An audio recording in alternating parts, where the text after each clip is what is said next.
There's more than 100 foods that can actually starve cancers. Here's a guy who's sort of like one of the most prominent cancer researchers, and he's like, sugar scares me. What are the one or two things to do today that will help us potentially avoid this disease in the future? Yeah, and so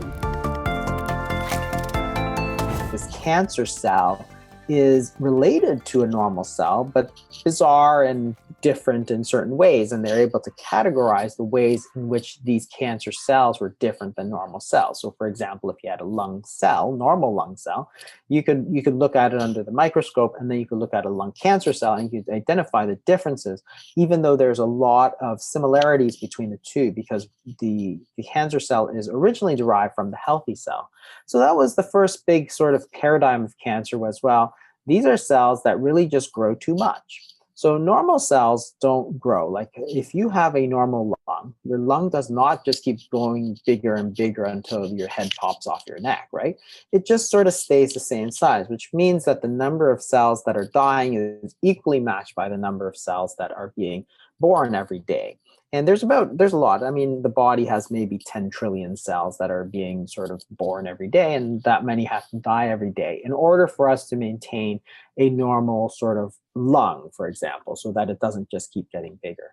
A lung cancer, of course, is totally different. That is, it will just keep getting bigger and bigger and bigger until it affects everything around it. So that's the big problem with cancer, is that it just grows, and then after it grows for a while, it actually spreads around the body.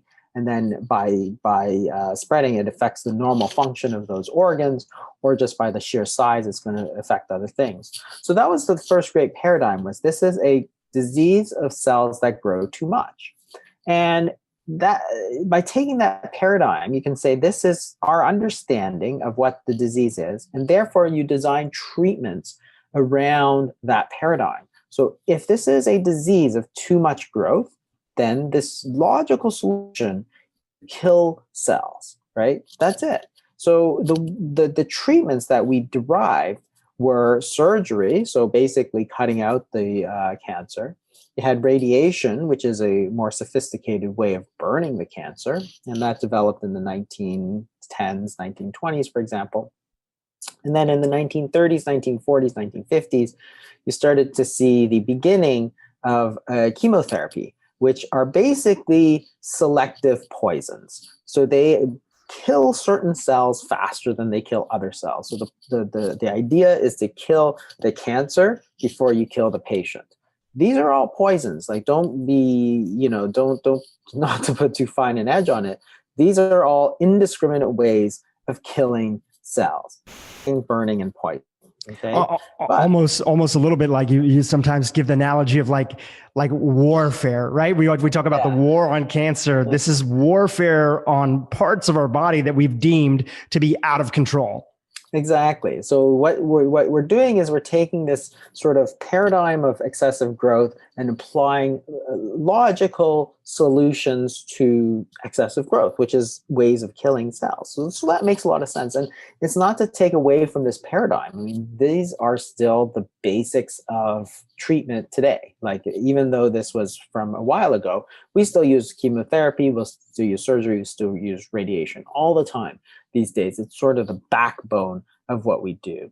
But it very soon came to the limits of where you could go. So 50s, 60s, 70s, there's a huge explosion in the number of chemotherapy agents, the way you combine them. So that was a huge advance, for example, when you're able to combine 2 or 3 different ones in specific ways. So you get this and this, and then 3 weeks later, you get this, this, and this. And then 3 weeks later, you get this and this. And you can combine it with chemo, you can combine it with surgery, you can combine it with radiation, and come up with this whole sort of cocktail and regimen that you go through.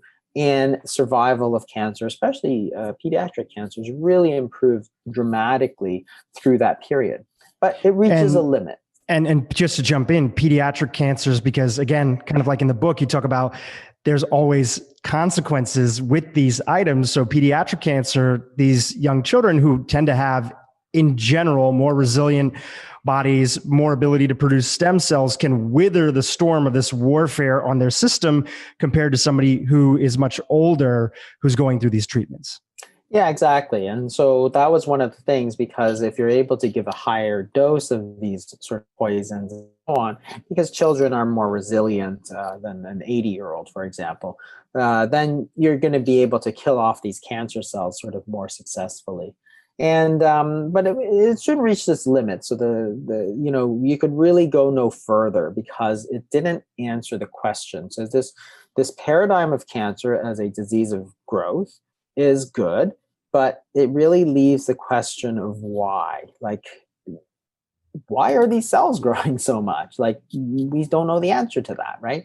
So you have to take that next step and say, well, what is it that's causing cancers, and what is it that's driving these things to grow so much? So that was throughout the 70s. We had this revolution in genetics, so genetic engineering and genes and DNA and chromosome. That all came through the 50s, 60s, 70s, as they identified DNA and so on. And this seemed to be the answer. So we knew all these things cause cancer. So we knew smoking, for example, caused cancer. We knew asbestos caused cancer. We knew radiation caused cancer. We knew, lots of these different things that cause cancer. We identified viruses that cause cancer. But the question is, okay, why are these separate things? So tobacco smoke and viruses, for example, which have really nothing to do with each other. Why are they causing cells to grow too much? Like, it doesn't make any sense. Why would that even happen? And this is the second sort of huge paradigm shift, which was the genetic paradigm. That is, within each cell, you have genes that basically control everything. So they control the color of your eyes, the color of your hair, everything's controlled genetically. But a cell is going to have certain genes that turn on growth. That is, and there's also genes that turn off growth. So if you have a mutation in this gene that causes growth, that is, either it tells the cell to grow too much, or the gene that stops the growth is turned off. So either you're basically hitting the accelerator for growth, or you're taking your foot off the brakes, right? There are genes that, slam the brakes on growth. And if you take the foot off, if you immobilize, if you negate that gene, it will also be pro-growth. So this was a fantastic paradigm. Like, it was such a sort of huge advance, because it took this first paradigm of cancer and answered the question of why. Well, it's a disease of genetic mutations that cause too much growth. And the question would be like, well, what's causing these genetic mutations? Well, these are random genetic mutations caused by things like tobacco smoke and viruses, which are basically causing damage to genes, right? So as you damage a cell, you're going to damage the genetic material. And this virus or tobacco smoke or asbestos, if by chance one of those mutations hits a growth sort of sensitive area of the gene, you're going to get increased growth, which is going to cause cancer, because it's a disease of too much growth. So it wasn't sort of negating the second paradigm. It was sort of building, right? So it was building an extra layer of understanding on this first paradigm.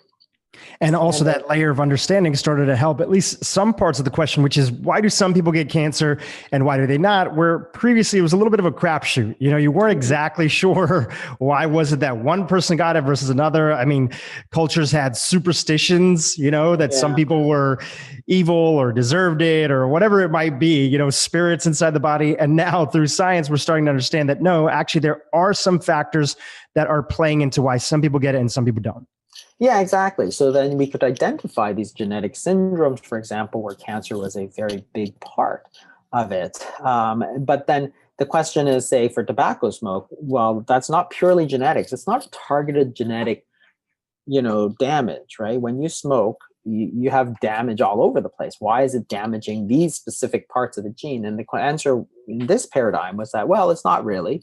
It's just that by chance it's hitting that gene, because you can't say that asbestos is not genetically targeted like the way we can do with genetic engineering, go in and specifically target an area. This is just sort of random damage to the genome. But what they're saying is that, well, because tobacco smoke causes damage, the more times you damage, the more likely you are by chance to hit this critical area. That is just like if you buy a lot of lottery tickets, you have more chance to win the lottery, right? But in the end, it's sort of just by chance. So sometimes some people may not get a lot of smoke, but just by chance it hits a critical area. So throughout the 70s, 80s, this genetic paradigm sort of took over from the sort of first paradigm, which is just excessive growth, built on that knowledge. And this is what a lot of people still say today. That is, if you look at the American Cancer Society website, they say, oh, cancer is a disease of genetic mutations that causes too much growth. This is sort of the paradigm that we've sort of lived through most recently. So there's a huge optimism. So clearly this was true. We went to the cancers, we found a lot of genetic mutations. We said, this is it. This is the answer as to why we're getting it. So the first few treatments of this genetic paradigm. So now we're saying this is a disease, not of excessive growth. That's just sort of the effect of that. This is a disease of genetic mutations. Let's go in and find these mutations and fix them. So the first drug of the sort of genetic paradigm was imatinib, which was used in a disease called chronic myelogenous leukemia. And it was incredible. Like, it basically just cured the whole thing. It was ridiculously good, this drug, and sort of was one of the was everything that was promised in this. So this was fantastic, right? So we developed this new paradigm, then we applied that knowledge to bring a drug which wasn't an indiscriminate killer of cells. It was a fixer of genes, and therefore that's how it worked. And this sort of validated the whole paradigm. And then shortly after that, there's another drug for breast cancer called trastuzumab, which was fantastically successful. It didn't apply to all breast cancers, but then what they did was they developed a genetic test to see if you had this mutation. And if you had the mutation, you would get the drug. And again, just incredible. What they're doing was sort of just incredible. So really a huge advance. So what the thought is that, hey, we're just about to cure cancer. This is the 2000s. So it's a new We're on the century. verge. We're on the verge. Like, the excitement was like palpable. It's like, we are very, very close because this is genetic disease. We figured out what this disease is, and now we're going to use, our sort of ingenuity to find it. So all we have to do is find the 2 or 3 mutations that cause each cancer, find the 2 or 3 drugs that will go in and fix those, and that's it, right? So if you have liver cancer, for example, we'll find the 2 or 3 genes that are responsible for growth, and then we'll design drugs or antibodies to go in and fix them, and that'll be it. Then we'll, done. Cancer will be done. And so that was sort of a huge sort of thing, but it took a lot of time. So there's the Human Genome Project. So remember, at the time, the gene sequencing technology was very, very primitive. So there's this project called the Human Genome Project, where we're going to sequence the genes of an entire human. And that finished in 2000 and was a huge deal. It took millions of dollars. And actually, you or I could do the same thing for like $20 right now, right? It's like you go to 23andMe or something like that, right? But you could probably get your whole genome sequence for like $50. That's how far the technology has traveled. But back then, it was a huge deal. So we were like, okay, well, we're going to sequence the genes of one entire human being, and that's going to lay out the map of what we need to fix. Like, we're going to be able to pinpoint these growth genes for each specific cancer. Boom, done. It didn't quite work that way. So then they went sort of double down on this genetic paradigm, and we went to the Cancer Genome Atlas, which came about sort of in the mid-2000s. So by the mid-2000s, this technology had advanced, and we weren't going to sequence one human's genes. We're going to sequence cancers, and we were going to sequence thousands of them. So you could take, say breast cancer, and take 1,000 samples of breast cancer, and then just put them all together and look for the commonalities. Like, this gene is what we need, and this gene, and then you find the drugs to block them, and then you're done. That also didn't pan out the way we thought, because what happened was that what we discovered through these huge genome sequencing things is that there weren't 2 or 3 mutations in a specific cancer. There was like 100. So if you took a colon cancer, for example, and you said, okay, well, what genes are important for colon cancer? There was like 100 different genes that were mutated. And worse, the patient next to that, if you have patient A with 100 mutations, patient B with the exact same looking cancer would have 100 completely different mutations. And it's like, whoa, okay, well, this is tough because my paradigm has just been like stymied because you cannot develop 100 new drugs for one patient and then have 100 different new drugs for the second patient, like sitting right next to him. We were hoping to find a few commonalities, and yet there was all these differences that were there. Exactly. So and the cost and time of drug development being hundreds of millions of dollars and multiple years. So and sorry. The side effects too. So you really couldn't do that because the thing about the first few drugs like imatinib for CML is that virtually if you took CML, that disease, you would find that one specific sort of genetic difference in like 95% of CML sort of thing, right? So that's one specific change in the whole cancer, which is why you could develop such a great drug. If you go to colon cancer and you say, okay, well, what are my, how many different mutations? It's like, well, there's 100. It's like, well, that's a lot harder than one. And it's like that one mutation may not affect all 100% of colon cancers. It may affect like 0.5% of them, right? So you're going to develop a drug which is effective for 0.5% and 99.5 of the percent of people are not going to benefit. That's not going to be worth your time, even if you could do that, right? It's just not feasible. So in 2018, if you look at the sort of, they have this database of all the genetic mutations of cancer. The last number was somewhere close to 6 million. 6 million different genetic mutations. It's incredible.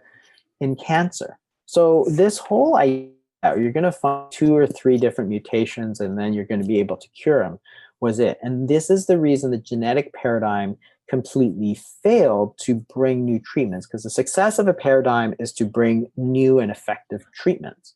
And it started out really great, but then what happened was that as you started to look deeper and deeper, those were the exceptions and not the general rule. The general rule was that there's tons of mutations in these cancers. And if I could read a little excerpt from your book that I feel like just so eloquently shapes this sort of, in the second paradigm, you say, cancer paradigm 2 had hit rock bottom. Cancer was still undefeated and the situation looked bleak.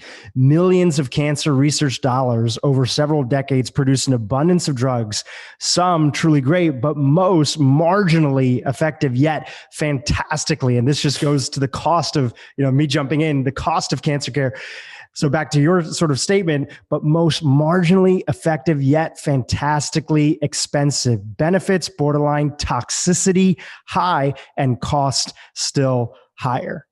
Yeah, that's unfortunately what happened, because when these drugs sort of fizzled, this paradigm sort of fizzled a little bit. There's still drugs that are still, they're not very useful, but the way that the cancers are, if you have so many different mutations, each different drug is going to be much more marginally effective. Like it's just not going to make the same difference. So in order to recoup the costs and to make money, they just kept raising prices. And that was, sort of where we are today, unfortunately. So they got these drugs, they didn't work that well. So in order to make up, they just kept cranking up the cost.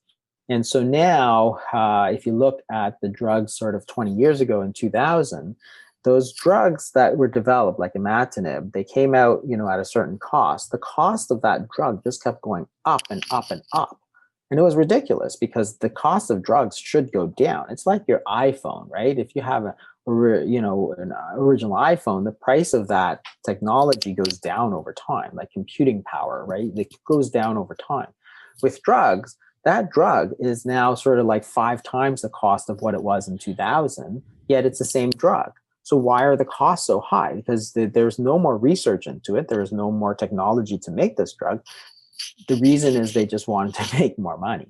And every drug company sort of said, well, it's a lot more profitable if we just keep it going than if we were to compete with each other on price. Let's just keep racking up the prices. So now you have drugs that are like $100,000 a year sort of thing. And unfortunately, which would be fine if they worked. Right. But if you look at how well they work, it's very, very, very limited usefulness. So they took, I think, 15 or 16 drugs in one study and said, well, what's the average increase in survival with using these drugs? And I think it was 2.1 months or something like that. It was very low. And if you think about it, so remember that cancer affects mostly older people. So you have to think, okay, say you're 80 years old and you get a cancer and you take a drug, which is going to cost you $200,000-$300,000. And so you will live, instead of living from 80 to 81, you'll live to 81 and 2 months. And you'll have spent like $250,000-$300,000. You'll have sold your house. You'll have bankrupted your family. Is that really worth it? And not to mention the side effects of every additional drug that comes in, especially when people are considering quality of life at that endpoint. Yeah. And remember that those dollars that go towards paying those exorbitant sort of fees are dollars that don't go into other things that could make a difference. That is, nursing care, physiotherapy, personal support workers, right? That will make a difference to your quality of life, right? Instead, you're just paying that money. I mean, that's why you have that show Breaking Bad, where the guy wound up selling cocaine to afford his lung cancer treatments, right? It's so expensive, and everybody knows it, that it's basically out of range of the system. And there's a lot of reasons for that. I get into some of them in the book. One is that there's a change in the way they approve the drugs. So you could get drugs approved with much more marginal effectiveness than before. So the Food and Drug Administration normally has a certain bar that you have to cross before you get approved for use. And that bar got really lowered a lot because people wanted to see new drugs. So their answer to getting new drugs is to lower the bar for effectiveness. So you got new drugs, you just didn't get more effective drugs. And the problem was, of course, the paradigm that they were under, just looking at these sort of genetic treatments, just didn't really work. And that's where I said, that's where we were in about 2010. It was rock bottom, like that the whole thing was like, okay, cancer is still just as bad as it was because the treatments we've developed were not that effective. And the entire field was basically just spinning around in circles because they couldn't find this. They needed to replace that paradigm because that paradigm was not leading them to effective treatments. Right. And they weren't necessarily sure where it was going. So they just kept on doubling down on the things that they thought were working, or in some cases, business decisions, driving the roadmap for research. Exactly. And that's why understanding the paradigms are so important, because if you get the paradigm wrong, then you're going in the wrong direction. So all those drug companies, which are spending money to really look at developing great drugs for cancer, and it's billions of dollars. It's not like chump change. But if you get that paradigm wrong, then you're just chasing phantoms, right? So if you're not facing in the right direction, it doesn't matter how fast you run, you'll still never get there. There's an architect, his name is William McDonough, very renowned gentleman who does a lot of, he wrote a book called Cradle to Cradle about building buildings like really with the environment in mind, and not just sustainability, but buildings that are good for the environment. He says this analogy, he says, if you're in a car and you're driving 100 miles per hour towards Canada, but you really should be going towards Mexico, it doesn't really do you a lot of good if all of a sudden you just slow down 60 miles per hour if you're still heading in the wrong direction. Yeah, exactly. That's exactly right. And this is the whole idea, is that you need to set a direction. So if you're doing research, if you're looking for a drug, you have to set a direction and say, okay, I'm going to attack the genetics of this problem. But if the genetics were not the main issue, then you're going in the wrong direction. And you'll, no matter how much effort you put in, you'll still never get to where you're going. And that was the reason from about 2000 to 2020, 2010, because some of these new drugs, they were developed sort of in the 90s. So for years, there's just nothing coming out that was making any difference. And that's where the sort of, that's where most people think we are. But it's, the sort of untold story is that, there's this new paradigm that's sort of changed. And this is what's really important, is that now we've got this new understanding, which is hopefully going to lead us to better treatments. And it already has in some degree. So that's sort of cancer paradigm 3, which again takes the core of what the genetic paradigm was, cancer 2.0, and again expands it to try to understand what the point is of these diseases. So if you look at what happens to the to the paradigm, first paradigm was cancer is cells that grow, and the question is why. So you get genetics, and it's genetics. Now you take the same sort of extra layer of understanding and say, well, why are these genes mutating? So the answer in cancer paradigm 2 was that they were randomly mutating. And that was clearly not true. Like, it was obviously not true, because remember that these cancers that come from, say you have a breast cancer.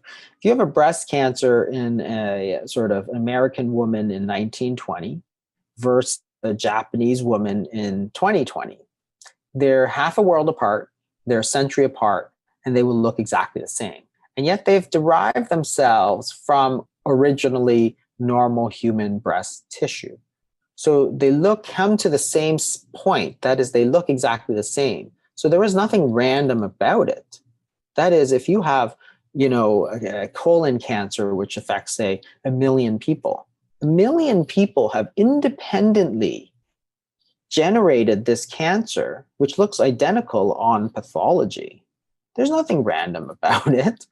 It's sort of like if you have, you have a classroom of children and you say, paint a picture. Well, you're going to get all different types of picture, right? You're going to get, some will draw a house and some will draw a flower, right? You're going to get all different pictures. But what if every single picture was a picture of a white elephant or something like that, right? That's not random. Right? That's when you're like, something bigger is going on here. Something bigger is going on. There's something clearly guiding these mutations towards a predetermined spot. So if you go to the classroom analogy, maybe those children pulled out a picture and the picture was already drawn, right? It's already there, and they simply color it in. And that's why everything is exactly the same, right? So this is the point, is that this was not random at all. This is something that is guided, and what is guiding it towards this thing. And that's where we started the understanding of the next paradigm of cancer, which is the evolutionary sort of ecological view of cancer. But the more exciting thing, we found that when you use the same testing methods that were used to develop these drugs to test foods, there's more than 100 foods that can actually starve cancers as well. Let's talk about some of those foods, and let's talk about it in the context of, you used this great analogy earlier in the interview. You said aquarium analogy, that all depending on the nutrients inside of the water, how clean it is, the toxins, the impurities, we know that could impact the life that would be living inside that aquarium. So what are some of the factors, and what are some of the foods that would create the right environment that angiogenesis in this case with cancer would actually be turned off so that it wouldn't fuel those things? So what are some of the examples of those foods, and what are those compounds inside of them that actually change the environment of the aquarium to turn this process off? Yeah. Well, okay. So that's a great analogy. So think about this aquarium that's got fish that you want to keep. These are your pets. And it's also got overgrowth of algae, like that completely overgrows the tank. And that algae is going to kill the fish, right? You get enough gunk growing in that tank, you're going to kill the fish. So, what can you actually do to clean up that tank? You want to get rid of the algae, but you don't want to kill the fish. That's really probably the best analogy of this microenvironment situation in any organ that we have in our body, where you want to get rid of the cancer cells, but you don't want to actually kill the healthy cells. Well, it turns out that cancers are exquisitely sensitive to the blood vessels, as I told you, and if you cut off the blood supply to cancer, it's kind of like lowering the bubbling, the air system into the aquarium. So you got enough just for the fish, but not enough for the algae to grow. And the body knows how to make that difference. So, for example, blood vessels that are feeding normal cells are really well constructed.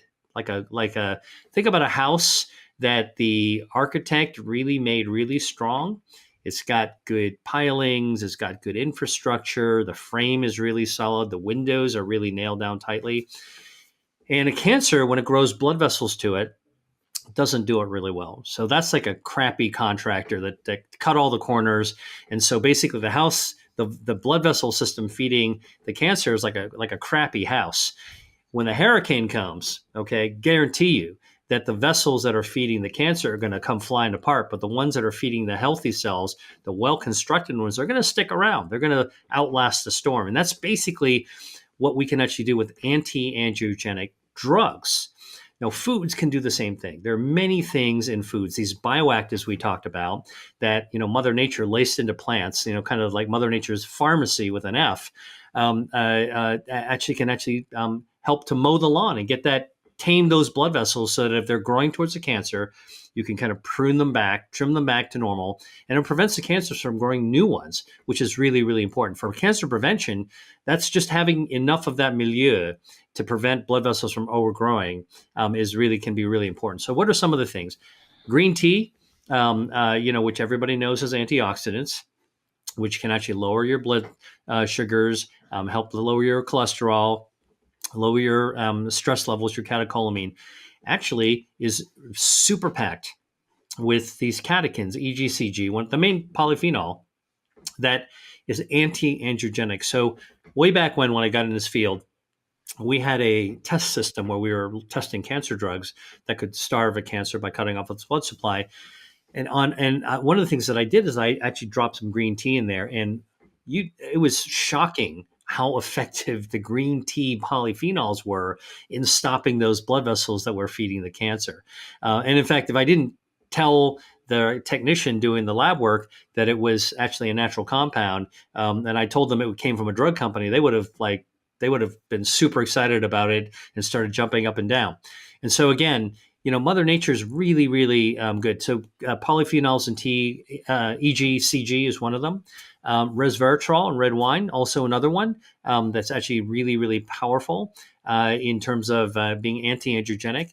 Genistein, the phytoestrogen in soy, actually can also cut off the blood supply feeding breast cancer. So it's just the opposite of the urban legend out there that soy is not good for you. I recently saw an article. It was a cover of a magazine that said, soy anti-nutrients or something like that. And my mind was blown that somebody could actually say that, because most of the nutrients, including the proteins, but also the phytoestrogens in soy, again, if you're a scientist, you take a look at this, and the phytoestrogens look nothing like human estrogens. They're not dangerous. They actually block human estrogens, and they actually are also anti-angiogenic, and they cut off the blood supply to breast cancers. And this has been shown in human patients, breast cancer patients as well. Tomatoes have lycopene. So many of the same foods that we know are good, healthy, plant-based sources of nutrition, we're now rediscovering that many of the bioactives in them are also powerful cancer blood vessel cutting off systems that cut off that starve a tumor. The point that I want to drive home here is that you had this quote in your original TED Talk, and he said, as a doctor, I know that once a disease has progressed to an advanced stage, achieving a cure can be difficult, if not impossible. And the reason that you were sharing this in the context of your presentation and your TED Talk was you were helping people understand that this is one of the main drivers of why you got interested in the topic of food. This is something that we do 2-3 times a day. And if that food could have just as similar of an impact, in some cases, even more so, then it's not what's better, food or medicine. They're both great, but food is something that we all have control over. And because of education gaps in healthcare practitioners, again, well-meaning, they may not have the education in food. This is something where we're empowered as consumers to start making a difference and a dent, because as most of us know, there's this area that's in between, you don't have cancer and you're diagnosed with cancer, right? It's not like one day you just show up at the doctor's office and then cancer came out of nowhere. It's growing always sort of in the background. At least the conditions are, until one day something changes and then it has that explosive growth. So if we can make a difference now, then we're more empowered to actually change our health and hopefully minimize or potentially even avoid some of these chronic diseases later down the path. Absolutely. I mean, my how I got into nutrition, molecular nutrition, was that taking care of patients who were terribly sick is incredibly rewarding, and giving them an answer to why they're not feeling well and helping them trying to get solutions for that is such an important privilege to be trained and to be able to actually do. But when I started to see, I'll tell you an interesting story. So I was a doc at a veterans hospital, loved taking care of veterans. Most of my patients were in their 50s and 60s and 70s and older, and many of them were overweight, if not morbidly obese. They had bad heart disease, lung disease, diabetes, cancer, bone diseases. I mean, you name it. There were all the problems that you would see in an older person. But the thing that really struck me as I was writing prescriptions and sending people to specialists was the juxtaposition of these individuals who, in their second half of their lives, 60s and 70s, terribly out of shape, riddled with disease, and I was trying to help them. But I also looked at these people and realized that, if I put on my spectacles of the time machine, the same individual going back when they were 20 years old was cut, fit, buff as a soldier. In fact, they couldn't even serve in the military unless they were in perfect shape, right? And so what happened to these people over the course of their decades, over the course of their lives, is they've lost control of their health. And that's what made me realize treating the horse out of the barn is something worthy of doing. But why do we want to wait for that? Why don't we actually prevent disease in the first place? And when I was thinking about prevention, you really can't think about drugs. I mean, because drugs are expensive, they got side effects, really difficult to develop a preventative drug, and who would want that anyway? But food naturally lends itself to prevention, because that is indeed the intervention that we take multiple times a day. And in fact, our food is the intervention, is the health care that we do for ourselves between visits to the doctor's office. I mean, we've come to regard healthcare as what we do when we, make an appointment and step into the door and get weighed by the nurse before we sit on that, that cold paper-filled exam table. But in fact, most of the healthcare we're doing is between the time we go see the doctor. It's so true. And if we're fully going to understand the impact that food can have, to going back to that analogy you had, why is it that this cut, healthy, ripped soldier at the age of 20, and then you contrast them, fast forward a few years, 40 years, they're 60 years old, and their systems are starting to fail. Their angiogenesis in some cases is out of control. In some cases, it's under producing where it needs to be. What happened in the interim? And in your book, you really highlight that in addition to angiogenesis, with angiogenesis, there's 5 areas. There's 5 sort of key areas that we have to look at these sort of systems in the body to understand what happens when we go from being healthy to being in a place of disease. But let's walk through them, starting off with you can pick which one you want to start off with next, and we'll give a little bit of an overview, just like we did with angiogenesis. Yeah, sure, Drew. I mean, this is such a great question. I'll tell you how I got into it, because I think that's the best way to articulate this for your viewers. As a doctor, I was always trained to wonder why somebody got sick. What did they do? What was going on in their bodies that led to an illness? And in fact, most patients always ask me, well, so what happened? How did I get this? How did I contract this condition? And that's how I was trained to think for decades. But reality is, and as a researcher, that's what I was looking at, is what is the underlying cause of illness? But I think I discovered there was a much more interesting question. And that more interesting question is, why don't we get sick more often? If you think about it, like, kids are usually pretty healthy. And actually, when you're in the prime of your life, you're generally pretty healthy. Yeah, you might get a flu or might get a cold every now and then. It's only when you get older that you start getting sick. And the more interesting question is, like, why don't kids get cancer more often than they do? Why don't healthy adults get more heart disease? Why don't they get diabetes, more often than they do? I mean, some people do at a younger age. And so that's really by turning that question about why did I get sick into why aren't I getting sick more often, that led me down this direct path to saying, what is a body doing to prevent illness? And what is health itself? If the question, the way that I would use to answer the question, what is health, is like, yeah, well, you're healthy if you're not sick. And I think that's how most people would answer it. Turns out health is not just the absence of disease. Health is the result of our body firing on all cylinders to keep us that way and to ward off illness. And what keeps us healthy, what wards off illness, what is firing on all cylinders are health defense systems. Now, I found 5 health defense systems, and I wrote about 5 in my book, Eat to Beat Disease, because I've worked in the drug development field in each of these areas. Angiogenesis is one of them. Let's talk about all 5 of them first. Blood vessels, I've done drug development in helping to grow blood vessels and stop blood vessels. Second are stem cells. I'll come back to that. I've done decades of work in developing regenerative medicine to try to regenerate organs. It's amazing what you can actually do in the biotech world with that. Third is the microbiome. I've done research on the microbiome with colleagues at MIT and elsewhere. Fourth is genes, our DNA. And most people think of our DNA as sort of the genetic code. I've done gene therapy. So I've actually helped to develop gene therapies. And fifth is our immune system. And our immune system, which is hardwired, and this is more important than ever before, in immunotherapy for cancer, for example, is one of the most powerful breakthroughs in the medical world today. So I've got the street cred of doing drug development in each of these areas. But rather than thinking about using drugs to activate these systems, if we turn the sock inside out and take a look at, okay, so how do these systems actually defend our health?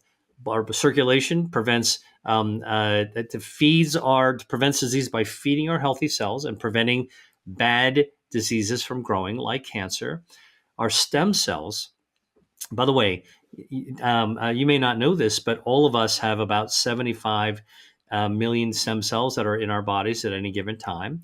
And we're actually made out of stem cells because when we were in our mom's wombs, the only reason our bodies were able to even form a human figure, like, the little Play-Doh that kind of forms humans in the womb, is because of stem cells. And we retain some of those after we're born, and we lock them up in our bone marrow and in our skin and elsewhere, and our bodies regenerate continuously. That's one of our health defense systems, because as we age, we need to repair ourselves from the inside out. Like, we know our hair regrows for most people. We know that even our mucous membranes, our the sort of skin in our mouth, will regrow. Anybody who's ever had a really hot a hot piece of food and you burn your mouth, and you're like, man, like it totally screws you up. Next day, you're back to normal because your skin in your mouth, your mucous membrane regenerated. Okay, that's like eating a Dorito and you scrape the top of your mouth. Next day, you'll be fine because of regeneration. But what's amazing is that our organs regenerate from the inside out. If I took your liver and we cut off 2/3 of your liver and left 1/3 left, it would regenerate the rest of the 2/3. So just like a starfish would regenerate an arm. Of your lung, if I cut off the tip of your lung, it would grow right back. And what we're starting to realize is that the playbook of human biology is being rewritten, because when you and I were kids, I'm sure our grade school teachers taught us the same thing. Starfish and salamanders regenerate, but people don't. Wrong. People regenerate. And so now we can actually try to coax this regeneration to go faster.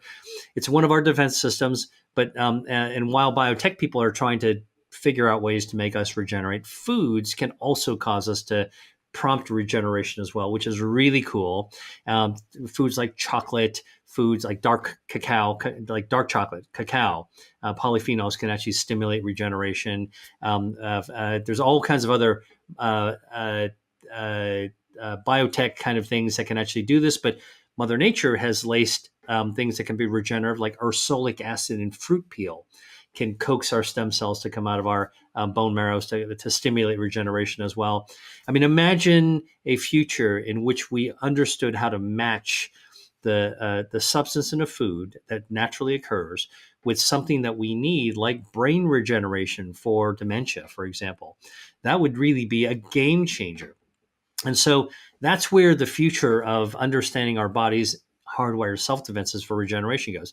Microbiome, we've got like 39 trillion bacteria in our body, most of them in our colon. And we know that when our gut bacteria is healthy, it controls our hormones, it controls our cholesterol metabolism, it controls how our body uses blood sugars.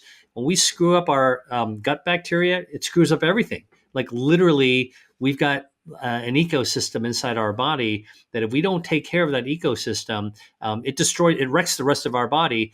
And something that's stunning to know, for example, is that is how vulnerable the system is.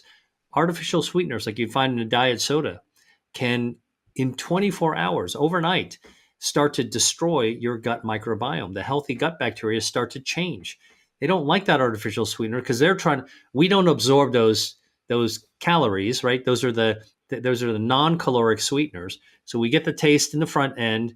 In the back end, we don't absorb it, so we don't get the calories. But guess what? Our bacteria are eating those things too, and they don't like it. We're poisoning the field. When those bacteria don't like it and they start dying, it affects our metabolism. It affects even our brain hormone. So we want to keep our gut defense system, which is tied to our immune system, by the way, really, really healthy. Our DNA is another defense system. People don't realize this, but we make 10,000 mistakes in our DNA every single day that causes mutations, which then can cause cancer. So fortunately, our DNA system defends us by fixing itself. And our immune system, of course, is like our ultimate shield to prevent us from bad guys coming in from the outside, whether it's COVID or whether it's the flu or whether it's some other germ. But also our immune system protects us from bad guys on the inside of our body. And that's those cancers that we started talking about. Our immune system conducts surveillance to take out those bad guys inside our skin as well. Last year, because you mentioned COVID, was such a big year for a lot of people who previously, as you mentioned, never really thought about, they thought about being healthy was just the absence of disease. But last year, with everything that the world went through in the pandemic, there was so much more interest in education. I think that's the silver lining of all the challenging things that we went through and the unfortunate deaths, the untimely deaths. There was so many more people that started to pay attention to this topic of, wow, okay, I might not be fully, have some diagnosable chronic disease, but are all these systems working at an optimal level that enhances my layer of protection? Did you see a big interest in your work and what you were putting out there in the context of everything that's happened in the, last 18 months? Yeah, well, I was one of those people that when the lockdown came, and I made sure after I made sure everybody in my family was safe and my friends and family were safe, I was sitting around wondering what to do. And I'm the kind of person that in a crisis, I try to go to work. And so I took my research to dive in there to understand what's going on with COVID.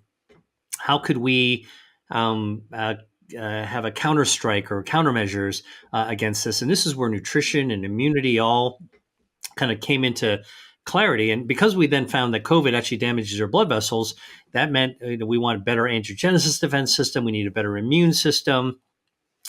We discovered pretty early on that COVID damages our microbiome, takes down your gut bacteria. Now we want to kind of defend our microbiome, and so now you can kind of see how our health defenses are more important than ever. And so I started to work on this, not only to educate people about how to actually protect their immune system with the work, but I actually took what I was doing further. And in fact, one of the things that I'm super excited about is that we just updated my book, Eat to Beat Disease, with a new revised version that has complete section based on immunity. And I put new recipes on there, things that kind of came out of my work, during the 2020 pandemic year to really make sure things even more updated. And the interest was huge. Something I did that, by the way, people kept on coming to me online and saying, what can I actually do for myself? The pandemic told us that hospitals and doctors were rather limited in what they could offer people unless you were really, really sick, right? I mean, think about it. In 2020, nobody wanted to go to the hospital. Nobody wanted to go to the doctor. We were all stuck at home trying to figure out just how to shelter and how to stay in good shape. And so one of the things that I started to realize is that, wow, in becoming isolated from the healthcare system, unless you basically were needing to go to the emergency room and maybe needed to go on a ventilator, at home, this is where we became reacquainted with our kitchen, our stovetop, our pantry, our refrigerator. And when we went out to go shopping, by the way, it was like a Navy SEAL mission. We made a list, we put on our stuff, we zipped out there, got our supplies, and then bolted back to the safety of our home. That made us rethink how we go shopping. Like, people were not just like lounging and cruising and going to the end caps and, being a sucker to the marketing and buying the junky food. No, we went out there and we got whatever we needed and came back and camped out and then cooked for ourselves. So there was this resurgence in the interest in being able to take charge of people's own health. And so that's the other thing that I did is, in response to all of this interest, I, developed an online course and started to teach people what I know, so I could start sharing with them what is it that we could do when we're on our own.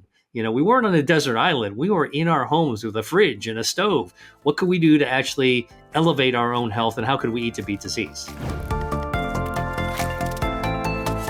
Yeah, so that's exactly right. So if we understand now, this is an evolutionary process which goes back towards our origins, then you have to say, what drives evolution?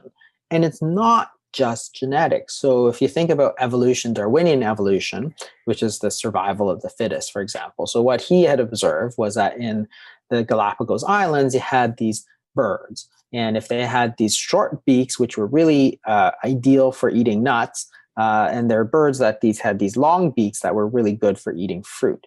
And in the areas where there's a lot of nuts, you found a lot of these short-beaked animals, and the areas you had a lot of fruit, you had a lot of these long-beaked animals. And that, what he said was, that's not a coincidence. What happens is that the environment selects the genes that are most successful. So if you have a lot of nuts, you select for the genes, that's a selective pressure, which favors the survival of those genes that produce the short, thick beak, and the areas that have a lot of fruit have exert a selective pressure on the genes that give you the long, narrow beaks, right? That makes sense. It's just sort of basic evolution. And cancer does sort of the same thing. So if it's an evolutionary process towards this sort of original being caused by chronic damage to the cell, then it's not the genetics which is the important part, but it's the environment, right? And that is, the seed of cancer is there, but if you don't provide that environment that, selects for this sort of survivalist, cancerous sort of, story, then you're not going to get cancer. So what you have to do then is to say, this is not just a genetic disease, because for years we've been sort of thinking about it as a genetic disease. So we think, well, it's just sort of pre-programmed into us. But it's not, because the rates of cancer depend on your environment more than it does on your genes. That is, if you look at, say, breast cancer, if you go from Japan, a Japanese woman in Japan, when you move that person to San Francisco, their rate of breast cancer like doubles or triples within a couple of generations. Crazy. It's not the genes, it's the environment. But that's fantastic, because then if you can figure out what part of the environment is what's selecting for the damage. So in some cases we know it's smoking, it's tobacco, it's viruses, right? In many cases we don't know. Breast cancer, colon cancer, what's the damage? Prostate cancer, we don't know. If we can figure out what part of the environment is driving this evolutionary process, then that's how we're going to reduce the risk of cancer. And so the question is, what is it in our environment? So they've studied this question for a long time. So back in 1981, they did a study where they're going to estimate the risks. So we do something called a population attribution factor, which is what percentage a certain risk factor will contribute to cancer. So tobacco smoke is the biggest, 35%. So tobacco is responsible roughly for 35% of cancer overall. But number two was the diet at around 30%, right? So really like very, very close to tobacco and dwarfing almost everything else. So all the stuff like the pesticides and the chemicals and stuff, that's like 1 or 2%, radiation, 1 or 2%. But cancer was caused in large part due to, one, tobacco, which we know about, and two, the diet. The question is, never really got that. Like people didn't get that, like people didn't. They didn't get that. And so they were looking for what part of the diet. That was what the tricky part was. So if it's diet, then what part of the diet is causing cancer, right? So they looked at fiber, it wasn't the case. They looked at dietary fat, it wasn't the case. They looked at vitamin deficiencies. And we've done so many studies like vitamin A, vitamin B, folic acid, vitamin C, vitamin D, vitamin E, omega-3 fatty acids, selenium. We've tested all of those in multi-million-dollar trials, and it wasn't deficiency of vitamins that was causing cancer.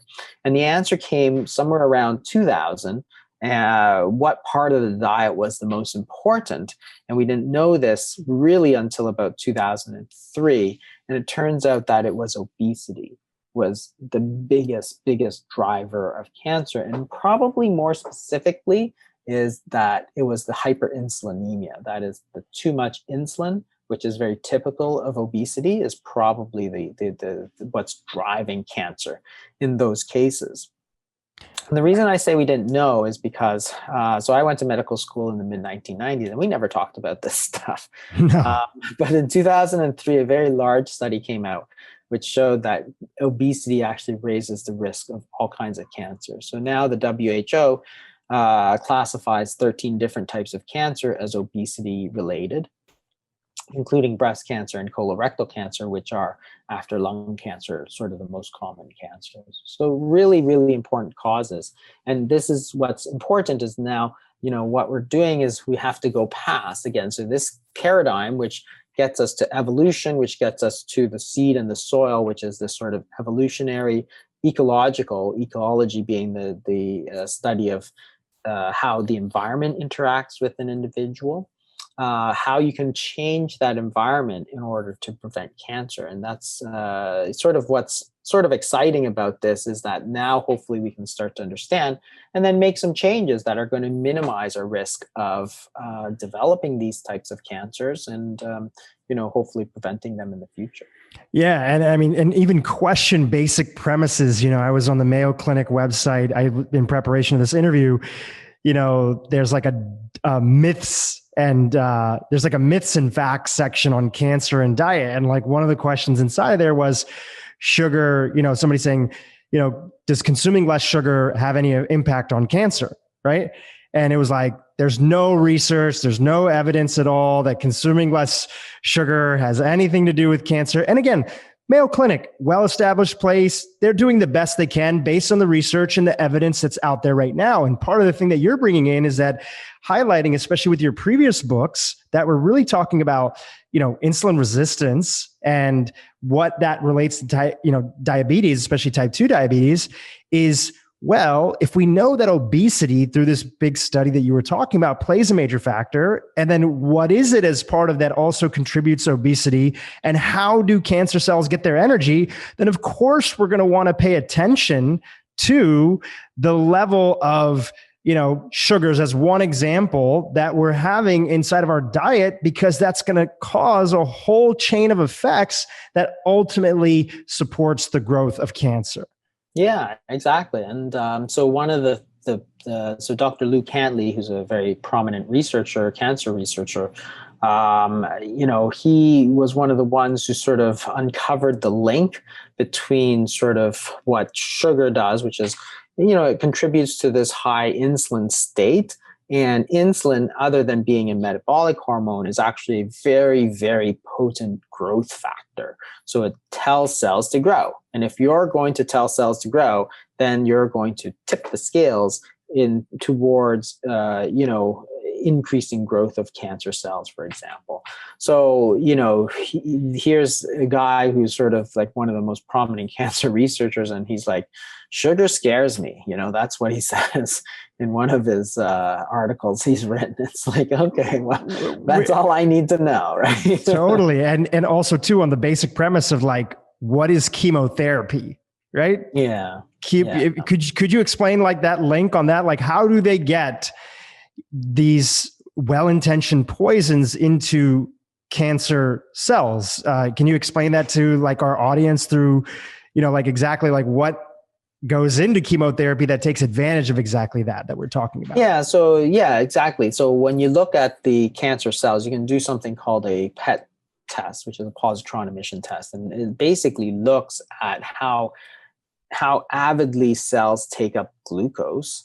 So when you do these tests, things that light up are eating a lot of glucose, and those are what are identified as cancer. So they're taking in, like 5 or 10 times the amount of glucose, which is a type of sugar compared to normal cells. So it's like, okay, when you look on these sophisticated sort of scans, you can see the cancer cells basically devouring sugar like there's no tomorrow. And it's like, well, if I had cancer, I certainly wouldn't be trying to eat too much of the stuff, because that the one place in the body that loves it 10 times more than the next guy is the thing, right?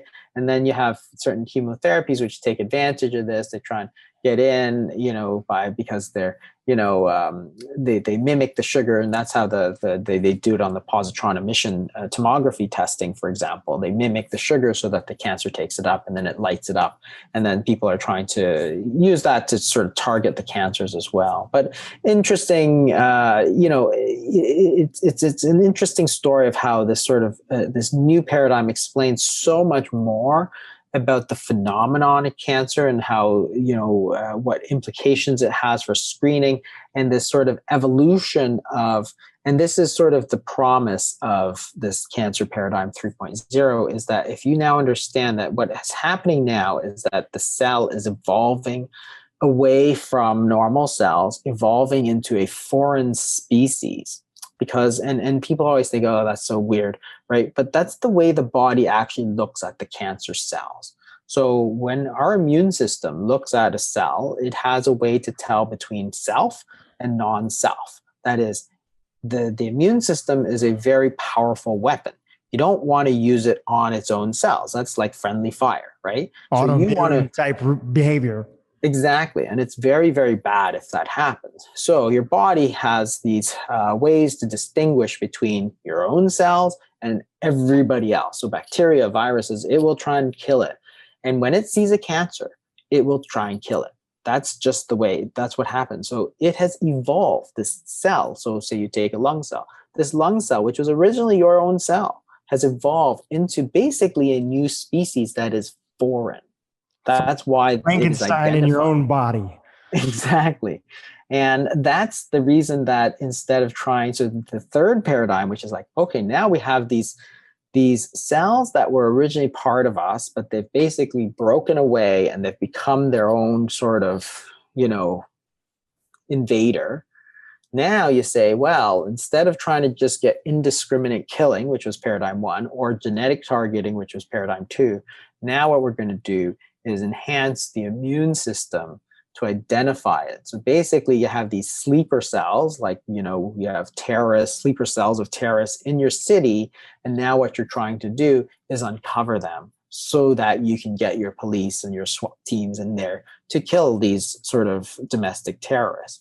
That's what we're doing with immunotherapy. So these new drugs, these checkpoint inhibitors, are basically uncovering. So there are certain ways that these cancer cells hide, and they're basically trying to uncover them, right? And this is the new paradigm. What we're going to do is trying to uncover these sleeper cells, these hidden sleeper cells, so that they can be identified, targeted. We can, direct the immune system. So something like those new drugs you're talking about, the those checkpoint inhibitors. Then you get CAR T, where you're actually going to take the cancer and then engineer sort of a SWAT team that is going to identify and kill them, right? That's a new therapy based on this immunotherapy, but it's based more specifically on this new paradigm of looking at a cancer as a new foreign species. And it's very, very interesting because, it's the promise is sort of immense. Like, we're not there yet. And I hope that there's a lot more to come, but it's a totally new way of targeting cancer and treating it based on a whole new paradigm. And that's what gives me hope for the future, that there's more going to be able to be applied, because you can apply these lessons of evolutionary biology and say, well, what can I do to change the environment, for example, because that's evolution, that's biology. So things like losing weight and, intermittent fasting, which is another way to lose weight, trying to reverse your type 2 diabetes. Type 2 diabetics, of course, get much higher rates of cancer because it's also hyperinsulinemic. So reversing the type 2 diabetes, that's going to likely reduce your risk. To other things like chemopreventative agents. So there's not a lot. They've been studying stuff to try and prevent cancer, but there's not a lot. So the only things that might work, metformin gets a lot of research, which is a diabetes drug, may be useful. And then green tea, probably a very small effect, but there's some data from Japan, where they do drink a lot of green tea, that some of the compounds in that are maybe effective. So hey, maybe that's a great thing to do. Drinking green tea is probably good anyway. And really the two central themes that I got out of your book after really going through that history is, one, the future is hopeful in a way that is really understanding more of that central question, coming back to how we started off the podcast, which is, what the heck is cancer? So we're better shaped for what we're developing in terms of treatments and drugs in the future, because we have the most robust answer that's actually getting to the source and the root of what is cancer. And the second component is exactly kind of what you were just talking about, which is, what are the things that you can do today to both enhance, whether it's some of the work of like Walter Longo or other people that are out there that are showing that fasting could support, right? Targeted fasting, especially before chemotherapy, can support and enhance the potency of these drugs if somebody actively has cancer. Cutting off the source of the supply of food, which is significantly reducing the amount of glucose, so that we're not in this place of hyperinsulinemia. And if you don't have cancer right now, and this is something that you're paying attention to in the future, what would be your biggest recommendations? Somebody who's healthy, who's listening to this podcast right now, and they're like, wow, this is all super fascinating. I've never understood this before, but now I get it. It's almost like you just gave us a master class on cancer. What are the one or two things to do today, besides not smoking, that will help us be the most resilient to potentially avoid this disease in the future or greatly minimize our risk? Yeah, and so you get back to those sort of attributable risk, which is number one is tobacco smoke. So of course that's probably the single most important thing, and still is to not smoke. And then two is the diet. So avoiding hyperinsulinemia, which is that sort of what I talk about more in the obesity code and the type 2 diabetes in the diabetes code, is that insulin is this hormone which tends to make us gain weight and also causes insulin resistance. And too much insulin is a very potent growth factor. So that's going to. So if you want to avoid things that are going to raise insulin, which is eating a diet that is very high in refined carbohydrates, for example, sugar is probably something you should best take in small amounts. And then this other idea is that you really should be having a regular period of fasting every day. That's really sort of basic. It's the word breakfast. It's the meal that breaks your fast, because really you're supposed to be eating at, say, dinner time, which is, say, 6 o'clock, and eating at breakfast time, which is maybe 8 o'clock. So you're getting somewhere between 12 and 14 hours of fasting every single day. That's what's supposed to happen. That's buried in the word breakfast, right? Break fast. That is what's supposed to happen every day. That's not what happens to most of us in 2020. Because if you look at sort of societal norms and stuff, instead of having 3 meals and then no snacks, we sort of graze throughout the day, believing that it's actually healthy for us. I don't think it is, because every time you are eating, you're stimulating your insulin, which is giving growth signals to the cells, including the cancer cells, which love insulin.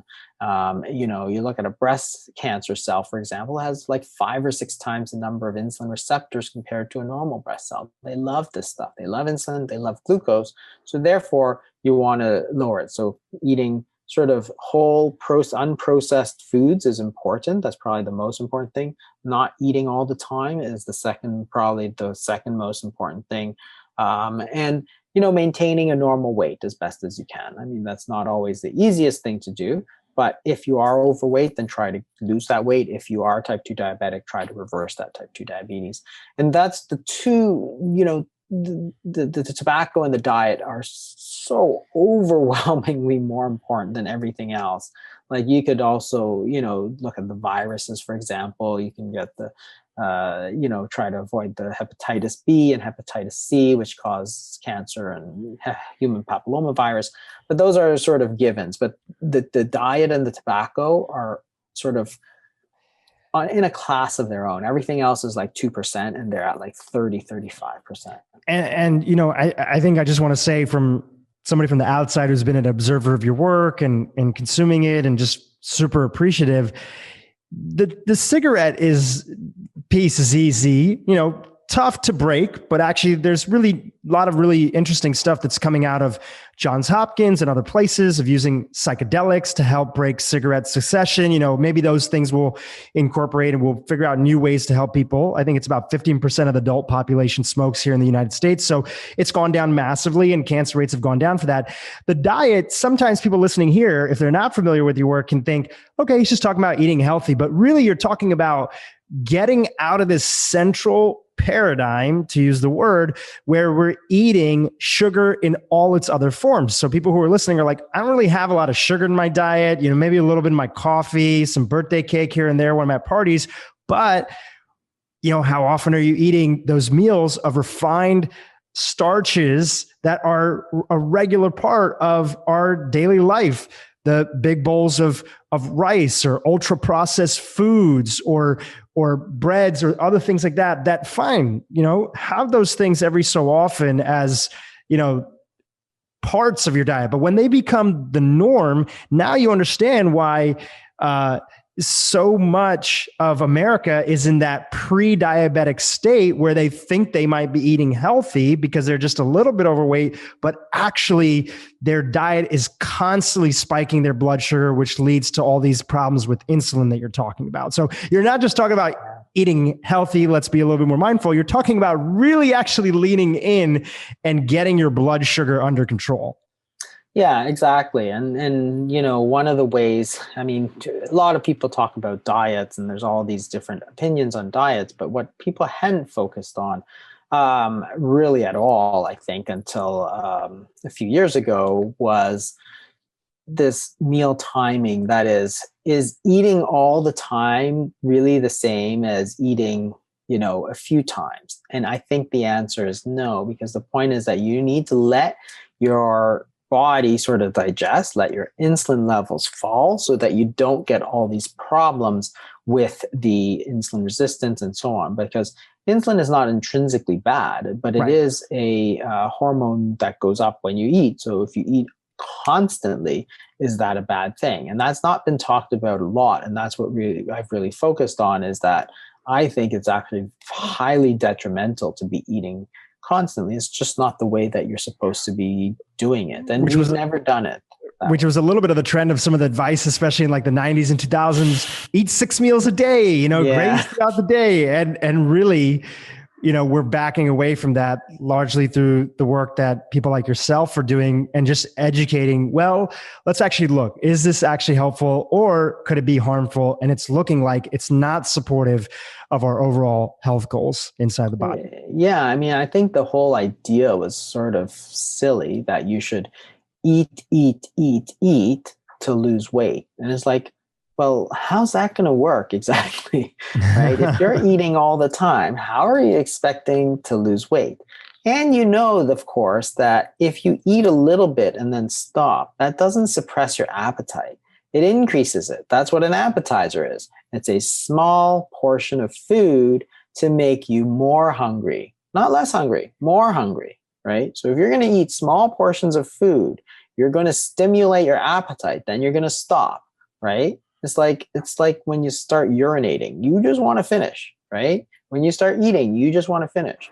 If you were to go pee and you just stop and start and stop and start, it's like, why would you want to do that? Like, that's the dumbest thing ever, right? So it's like you're going to make yourself hungry by taking a little appetizing portion of food, and then you're going to stop, right? It's like, oh, well, that's not really useful. And then you're going to do it again and again and again, 6 times a day. Well, why would you want to do that? That's ridiculous, because it's never been done before.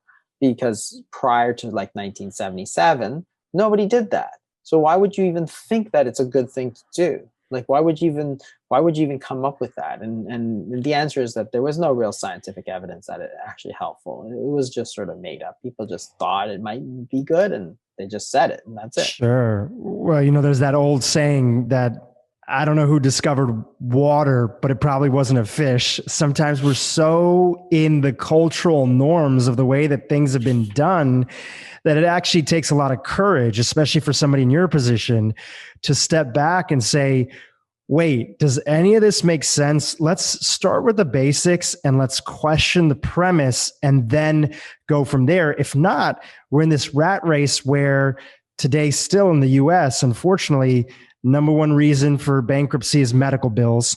Cancer rates are continuing to go up. Quality of life is not increasing. Out of 90% of our insurance dollars that we pay in, young people, old people, everybody,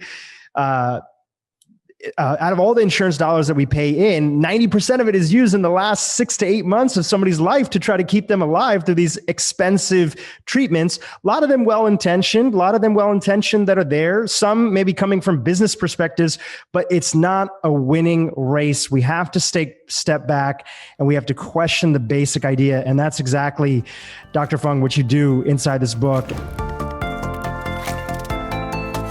What are some examples of some things that radically can support the immune system, foods that we all may know of, but might not be including on a regular basis? Let's start with one of my favorites, which is blueberries, right? So blueberries are blue because they contain a natural dye that is colored blue that is called anthocyanin. And anthocyanins have been found to be powerful activators of our immune system in a beneficial way. So they don't cause autoimmune disease. They actually elevate our T cells and natural killer cells. These are part of the super soldiers that make up our immune system. They just kind of like give more weapons to our immune system to defend against invading armies. And just by eating like a cup and a half of blueberries a day, you can elevate your T cells by like 88%. Okay. And athletes that actually eat blueberries regularly, they just walk around with a higher level of immunity to begin with. It's kind of a performance maintainer, not an enhancer. It's a maintainer because your immune system is also firing at peak. Now, what's also interesting is that the same anthocyanin lowers inflammation. So this is a classic dilemma that is out there in the wellness world. Like, yeah, we want to get rid of inflammation, so we want to make sure our immune system isn't overactive. Well, look, inflammation is a subset of immunity. We want good, strong immunity to protect us from invaders, and we want to also lower inflammation at the same time. Blueberries can actually do that. Another great way of actually elevating immunity is with broccoli. Now, broccoli contains a natural compound called sulforaphane. It's actually a family of different natural chemicals that kind of give broccoli its kind of unique taste. It's also in kale, chard, all these other kinds of salad vegetables, honestly. But broccoli is particularly strong in. And it's been shown that actually you can actually boost your T cells, again, the super soldiers of your immune system, by just eating broccoli.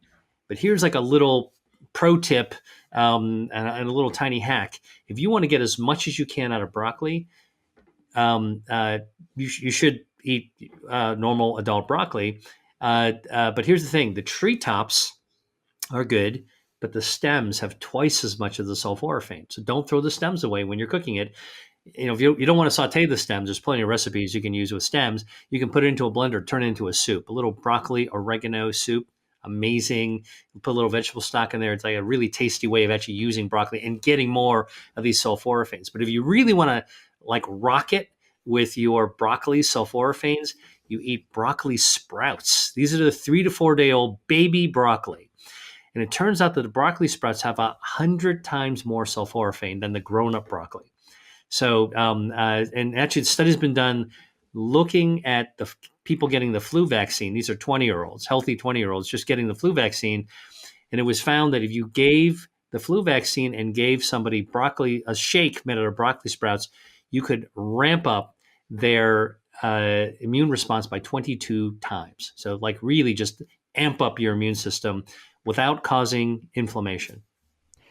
It seems very deliberately, since the beginning of your career and your TED Talks all the way up to today, so much of your attention is focused on adding in. You really want the audience to add in and the readers to add in. And I'm curious about that, from your perspective of how you arrived there, and how much does the balance come in terms of adding in versus, as you were talking earlier, with artificial sweeteners in the gut microbiome, that there's certain foods that just by taking them out, we allow the body to do what it does naturally. How do you think about that balance?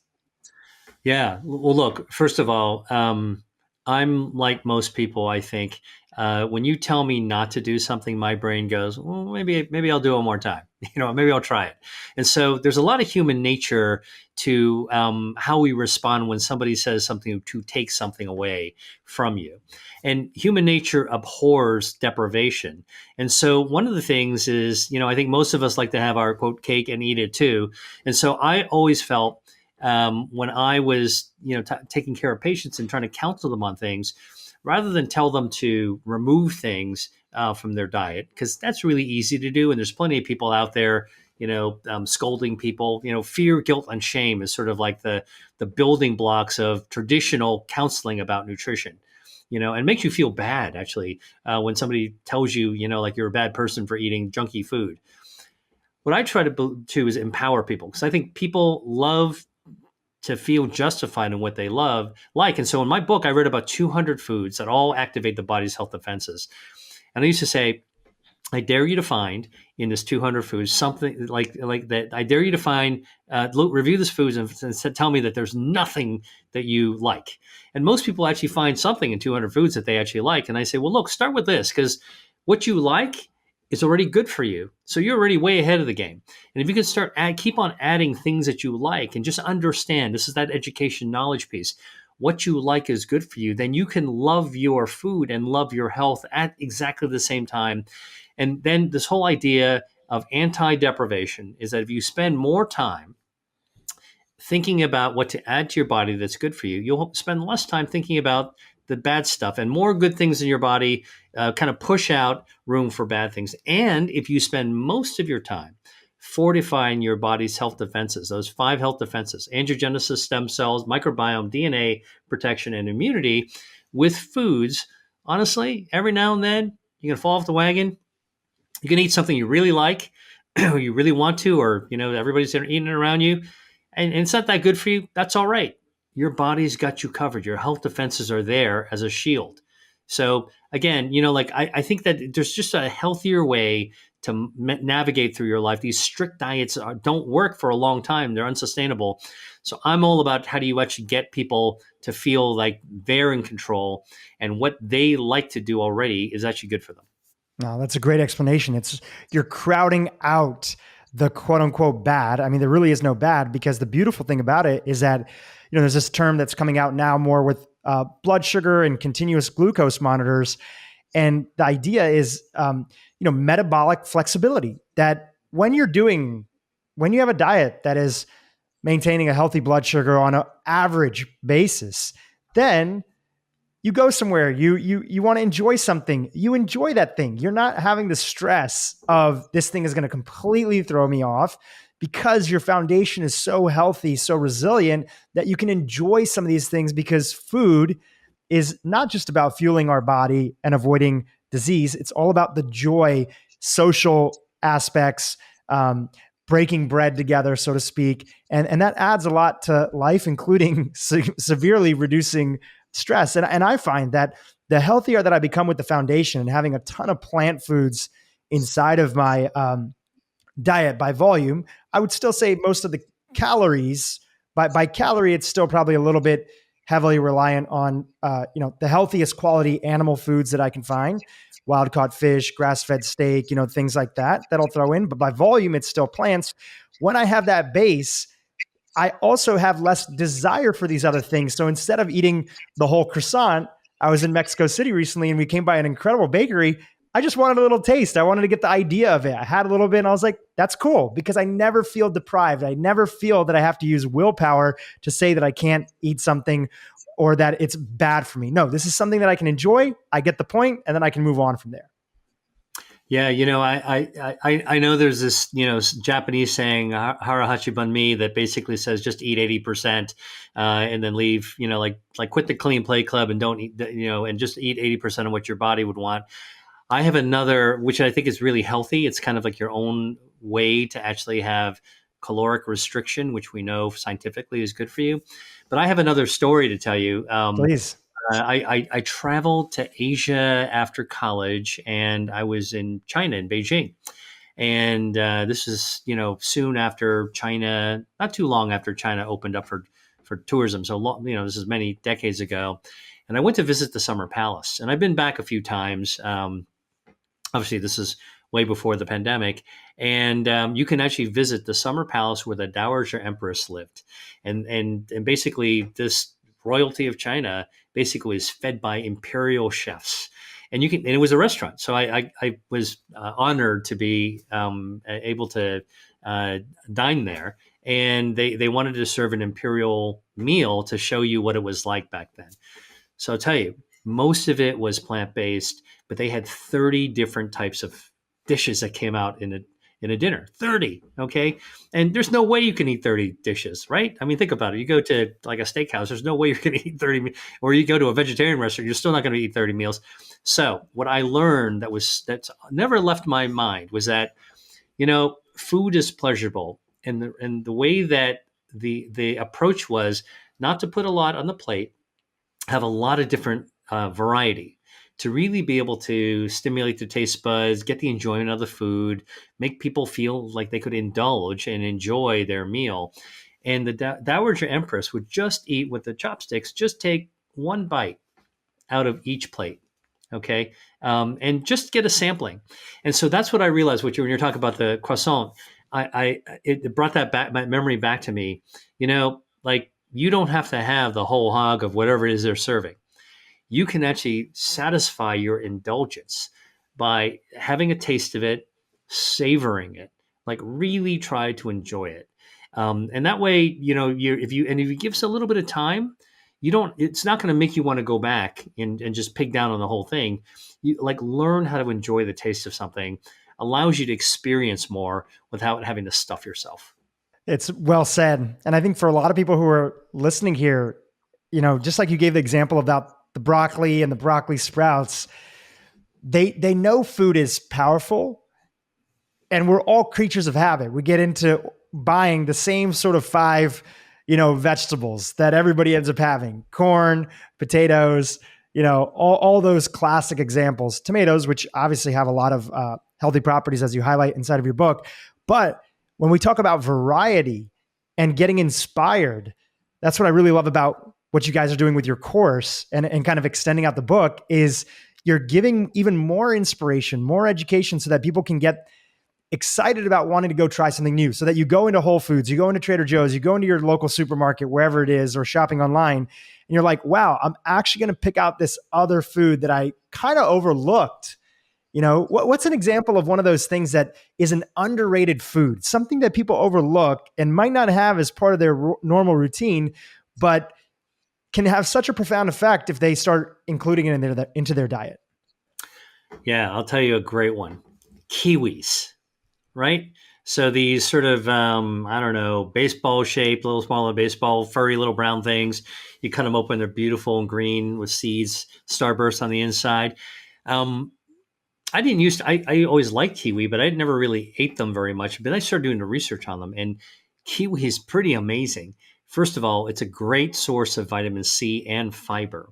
And the vitamin C actually has tremendous antioxidant effect, and it can protect your DNA. And studies have been shown that actually if you eat 1 kiwi a day, it'll protect your DNA against damage by about 60%. If we ate 3 kiwis, it would actually help your body build any damaged DNA back by about 60%. And so here's something simple that you can peel, cut up, chop it into a yogurt, or just eat plain. It's delicious. You can put it into a smoothie that actually has this amazing ability to actually protect your genetic material. That's so fundamental, and it tastes great and not too sweet, and it's got a little citrusy flavor. Then the other thing that's great about kiwi is that it's packed with fiber. Now, fiber is basically a kiwi is essentially a prebiotic food. Its fiber feeds our gut microbiome. And studies have shown, there's a study done in Singapore that showed that just eating a kiwi, even 1 kiwi overnight, will start to change your gut microbiome, favoring more healthy species of bacteria. And so, I always tell people, if I tell you something like that and you try a kiwi, you can't unlearn what I just told you. Every time you see the kiwi, you're going to say, you know what, I know there's something good about it. And then if you remember what that is, that's really what I try to do with my course, is really try to teach people how to make it second nature to make great choices and to be enthusiastic about it. I think most people are kind of intimidated by, this is, kind of like the whole philosophy behind my course.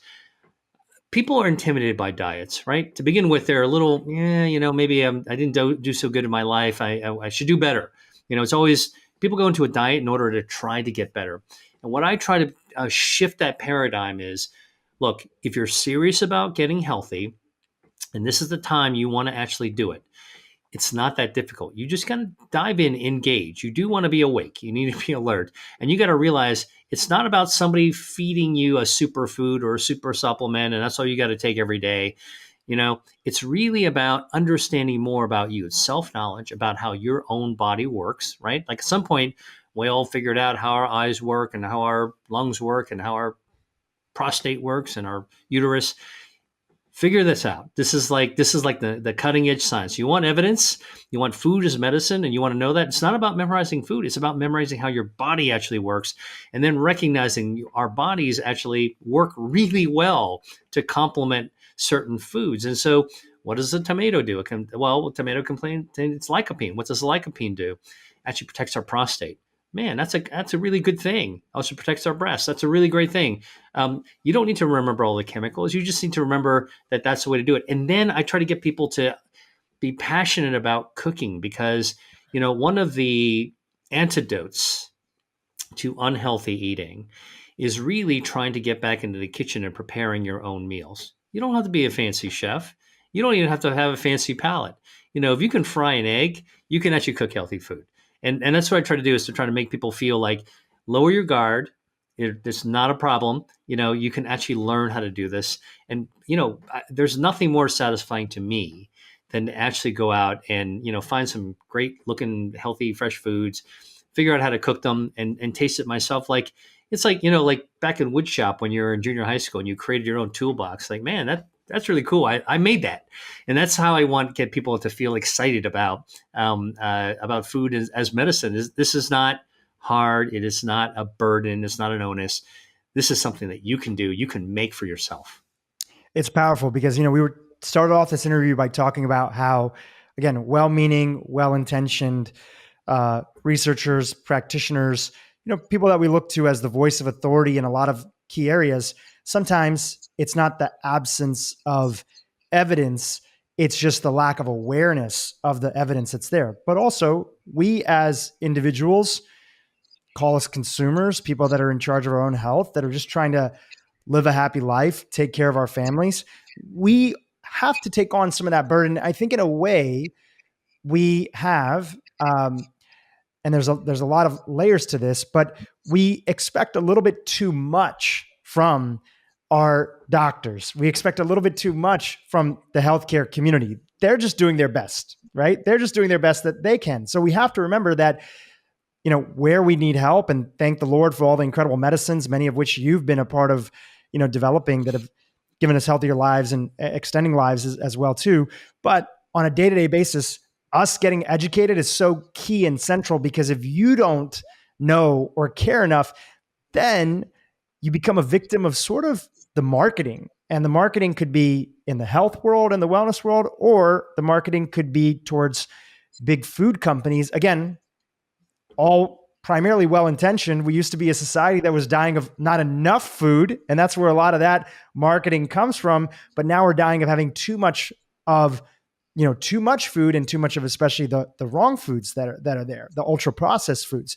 So empowering yourself with that knowledge, it actually is the thing that makes the difference. It makes the difference in our lives. And while we have a little bit more time over here, I think one area to geek out a little bit in is in this topic of the gut microbiome. And you mentioned a term a little bit earlier, polyphenols. Now, a lot of folks that are familiar with the term polyphenol primarily think of it as an antioxidant. But in your book and in your continued work, you started to highlight that this is so much bigger than that. Polyphenols, which I'd love for you to define and give some examples of, they actually operate as sort of like gut modulators inside of our bacteria. And they're like orchestrators in terms of keeping us healthy when it comes to our microbiome, which has all sorts of implications. So let's talk about polyphenols a little bit more and give us some of the highlights of some of the research that you came across in that area. Right. Well, so, let's take the word down, polyphenol, and break it down into what it actually means. A phenol is something a chemist would understand. You could give a chemist a piece of chalk and a chalkboard, and they would draw what that chemical structure looks like. And a poly of the phenol just means there's a lot of those little chemical structures floating around. And that's all you really need to know about the chemistry of what a polyphenol is that it's kind of a building block, and there's lots of different ways to construct polyphenol. So polyphenol is not a single molecule or a single chemical. It's actually a family. And so, I sort of think about it in the best possible way. It's sort of like ammunition, like ammo. And so there's different types of ammo that you can actually give your body and give your microbiome as well. And the polyphenols belong into different categories. So you've got tea polyphenols, you've got cacao polyphenols, you've got fruit polyphenols, and any one of these foods have more than one kind. And so it's part of the diversity and richness of any single food that we actually have. And, what I love to think about is, for example, red grapes have polyphenols. And when you actually make wine, It's the polyphenols that actually have the same coloring that gives the red wine this characteristic color, and the stuff that settles at the bottom of the vat when you make wine. That's also really, really rich with polyphenols, which is why red wine is richer with polyphenols than white wine. But that's not the only thing that has polyphenols. Tea also has polyphenols, as we talked about EGCG. And we tend to kind of gravitate towards understanding one or two, but there are thousands of polyphenols in a cup of tea. Many which we don't even have a name for yet.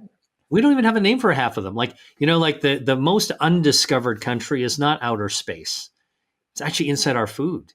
It's like the inner space of our fruits and vegetable, the produce section, and also some animal proteins as well. I think there's some really amazing things in seafood, shellfish, seaweed, things that are not classically grown on a farm, and so that's what's exciting to me is discovering these things. There are polyphenols in almost every fruit and vegetables, where you're talking about a cherry or a cranberry, or whether you're talking about a plum. You've got polyphenols that are there, and there are even polyphenols in tree nuts that can actually be very beneficial as well. So I think that the term polyphenol is known as an antioxidant, but for example, when we eat them, let's just use green tea as a great example of polyphenols. You sip a cup of tea. Our body absorbs some of it. Some of the polyphenols, like EGCG, the epigallocatechin gallate, actually feeds our gut microbiome. The bacteria also get to share in whatever it is that we consumed, whether it's tea or fruit. And so the bacteria are digesting these polyphenols. As they're digesting these polyphenols, the bacteria are creating their own metabolites, right? So anytime we put in something in, gets crunched, and then there's metabolites that come out. Same thing as a bacteria. And what the bacteria produce, you mentioned the sort of the orchestra producing music. The bacteria produce these other metabolites called short chain fatty acids, sometimes called SCAFAs. There's three main ones that are made. The number doesn't matter, but really, I mean, unless you're like really hardcore about it, but these short chain fatty acids, actually, they help lower cholesterol in our bloodstream. Another one actually lowers inflammation, which is a really good thing. Another one actually helps our blood sugar, our body use blood sugar better. And some of them are anti-angiogenic. They starve cancers by cutting off the blood supply. They groom our circulation as well. And so here's sort of this daisy chain of effect, where Mother Nature's put something into the food is consumed by us, we absorb some of the good stuff, and it activates our body's cells. But some of it also goes to our bacteria, and our bacteria also get to get the upside of whatever we ate that's good stuff, and they digest it and produce their own metabolites. So we produce metabolites from polyphenols, our bacteria produces polyphenols, and that's all part of this incredible health defense systems. The more good stuff to eat with polyphenols, the more we actually benefit from it, and we start to flood our own system with the good stuff, which leaves less room for the bad stuff. Crowding out is what you were talking about. Well, one specific strain of bacteria that different reports, but it seems to be about 3 to about 5% of our total bacteria, and you write about it, is Akkermansia. And one of the reasons why that bacterial strain is getting a lot of attention is that it seems to be that people who have lower levels of Akkermansia municipalia, you could probably pronounce it better than I can, that they are more likely to become obese, or they're more likely to have their metabolic health not in the best condition. So this isn't just about having a good microbiome for the sake of having a good microbiome. These pillar strains of bacteria, and there's millions of them that are out there. Millions of types of bacteria. I don't know how many pillar strains there are. They have direct implication on us immediately. Yeah. So I learned about Akkermansia because one of my colleagues, Dr. Laurence Zitvogel in Paris, was studying cancer patients. So we're back to cancer again. And she was studying like 200 cancer patients with different types of cancers. And they were all being treated for their cancer using immunotherapy. So these are the treatments that are biotech given to cancer patients. The treatments don't kill cancer cells directly, but what the treatments do is they rip the cloak off of the cancer that's trying to hide from your own immune system to allow your own immune system to tackle that cancer. Remember that health defense property of our immune system to fight the bad guys inside our body. And we know from immune therapy as doctors that, they can be an amazing win, meaning that some cancer patients are able to literally have their cancers completely disappear, even if it's metastatic cancer. My mother was one of those people, but former President Jimmy Carter was another one who had metastatic cancer. It spread to his brain on immunotherapy, all went away, all doing well today. No sign of cancer. We don't like to use the word cure because it is such a loaded word, but it's about as good as you can get from as a doctor and someone involved with biotech. But that only happens in less than 20% of people, right? And so Dr. Zitvogel was doing this research. I helped to convene a conference called Rethinking Cancer. Like, how do we rethink our whole approach to cancer? Kind of a fresh start. And she found that in 200 consecutive patients with different types of cancers, all getting immune therapy, if you split them up into groups that responded and did really, really well with their immunotherapy, had their immune system, attack and wipe out the cancer, versus the people who didn't do well, where their body didn't respond the right way, the only difference between the responders and the non-responders was one bacteria in their gut. And that one bacteria was Akkermansia. And it's Akkermansia mucinophila. That mucinophila actually says it all. This bacteria, which is considered now to be a guardian of our microbiome, it's one of the guardians of our health, loves to grow in the mucous membrane, in the mucus inside our gut. So our gut, actually, most people don't know this, but actually our gut has mucus. You know this if you have diarrhea, it's very mucousy, but there's some mucus in there all the time. And that mucus is sort of like topsoil for Akkermansia. It loves to grow in there. That's the guardian of the Akkermansia, where this guardian bacteria loves to grow. So if you take antibiotics, you can wipe out your Akkermansia like that. Okay, and then you got to grow it back. And so what she was finding is that people who were not responding to the immune therapies, you need a good immune system, that they were missing their Akkermansia. And many of them had been taking antibiotics, as a matter of course. As a cancer patient, you might get sick. Man, you take like a Z-Pak, man, you wiped out your Akkermansia. Now you got to grow it back. So this was like a brand new discovery. It was published in the journal Science. For me, when I saw that, and I saw it before, when it was embargoed, I saw the original data. It like the light bulb just like went blazing in my brain. Like, holy cow, we have got these guardians in our microbiome that we have to take care of. And the reason that I got involved in this food as medicine is that you cannot eat an Akkermansia probiotic. So you can eat a lot of other bacteria and probiotics. You cannot eat Akkermansia. The only thing you can do with Akkermansia right now is to grow it yourself. This is a DIY kind of bacteria. And the way you grow it is actually by creating more healthy mucus, that topsoil that it likes to grow in. So how do you do that? You do that with food as medicine. So pomegranate, cranberry, Concord grape, the juices.